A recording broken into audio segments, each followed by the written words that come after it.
Bienvenue dans le Point du Gérant. Aujourd'hui, nous sommes en compagnie de Michel. Bonjour Michel. Bonjour Apolline. Lors de notre dernier échange vidéo en décembre 2025, tu présentais la philosophie du fonds Maxima, qui a d'ailleurs récemment changé de dénomination pour s'appeler Senso Maxima.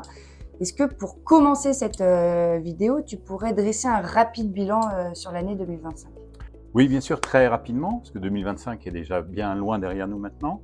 2025 aura été une année très positive pour notre fonds Senso Maxima, qui progresse de plus de 35% sur l'exercice, dans un marché d'actions européennes en hausse d'un peu moins de 25%.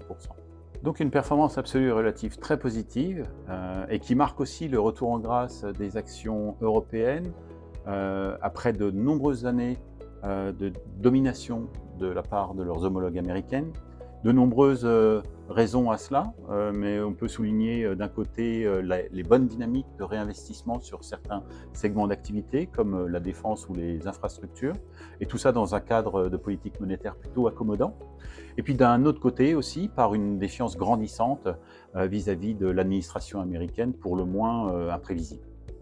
Donc une évolution plutôt rationnelle des indices, un contexte dans lequel notre approche trouve toute sa pertinence. Merci pour ce rapide bilan sur l'année 2025. Nous avons déjà une année plutôt bien entamée, avec pas mal de tensions géopolitiques. Quel bilan dresses-tu sur ce début d'année pour Senso Maxima?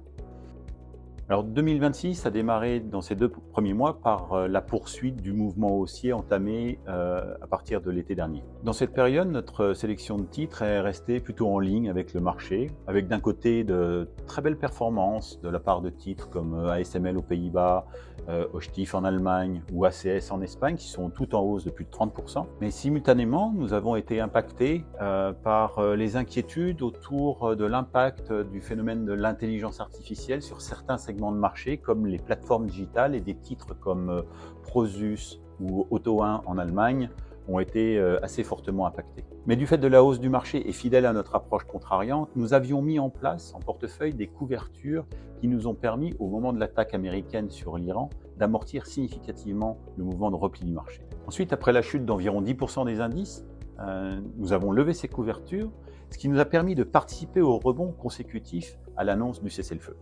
Alors le bilan à fin avril, c'est une progression d'un petit peu plus de 4% pour Senso Maxima, dans un marché en hausse d'un petit peu moins de 3%, mais c'est surtout la confirmation d'une belle complémentarité de nos 2 moteurs de performance, que sont d'un côté le stock picking et de l'autre la gestion de l'exposition, la gestion dynamique de l'exposition, qui a montré toute sa pertinence dans un contexte de marché chahuté comme nous l'avons vécu en ce début d'année.